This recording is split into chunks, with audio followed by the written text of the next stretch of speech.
Today, we're diving into something pretty fascinating. How a philosophy from over 2,000 years ago, from a thinker named Zhuangzi, might just be the best survival strategy for our crazy modern world. So let me ask you something. Does this feel familiar? That non-stop pressure to compete, the endless scrolling and comparing on social media, that sort of low-level hum of anxiety that's just always there in the background at work. For so many of us, that's become the soundtrack to our professional lives. But what if the fix wasn't some new productivity app or another self-help book? What if the real strategy came from ancient wisdom? We're about to unpack how these incredibly old ideas offer a surprisingly practical and honestly effective way to handle all that chaos. And let's be super clear about this. We're not getting bogged down in abstract philosophy here. I want you to think of this as a practical playbook, a set of mental tools you can actually use starting tomorrow at your job and in your career to handle stress differently. So, let's get right to that toolkit. We've boiled it all down into 5 core mindsets that can help you not just survive at work, but maybe even start to thrive. First up, and this one is absolutely huge, is learning to reduce what we can call internal friction. You know what I'm talking about. All that mental and emotional energy you burn worrying, overthinking, and stressing about things that, in the grand scheme of things, just don't matter. It's about lowering that psychological cost. This whole idea comes from a core concept called the equality of things. It basically argues that our really rigid ideas of what's good or bad, or what counts as success versus failure, are often just labels we create from our own very limited point of view. So, how do you actually use this? It's all about perspective. That one bad performance review doesn't mean I'm a failure, it's just a data point. Your job is to pull out the useful, constructive bits and let go of the emotional baggage. And seriously, stop wasting your precious energy on office gossip. It's just a terrible return on your mental investment.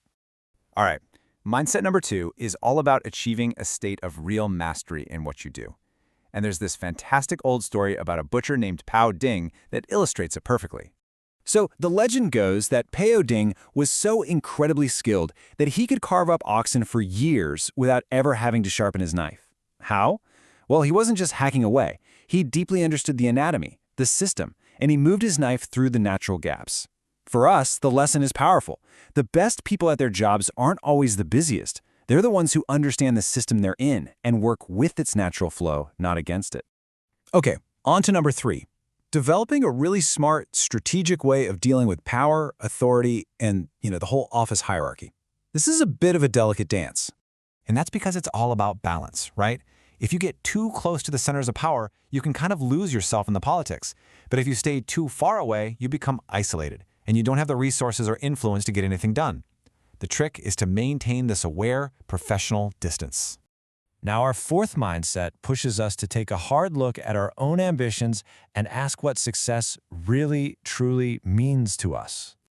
This is a real gut check moment. It's about asking yourself, that promotion you're chasing, is it something you genuinely want, or is it just what you feel you're supposed to want?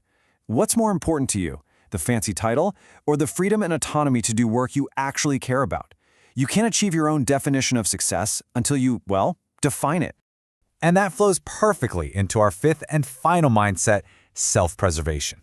You have to be like these bamboo shoots in a storm, flexible, because the one thing you can count on is that the situation is always going to change. This is built on an idea called Anshi Chushun, which basically means accepting what is and adapting smoothly. In our world, that means you've got to always be learning, always developing a new skill, always maintaining your value in the job market. True security doesn't come from a company, it comes from your own abilities. And that leads to a tough but crucial truth. In today's world, your flexibility is far more valuable than blind loyalty. So, you might be thinking this is all great for individual employees. But guess what? This philosophy offers an incredibly powerful framework for leaders too.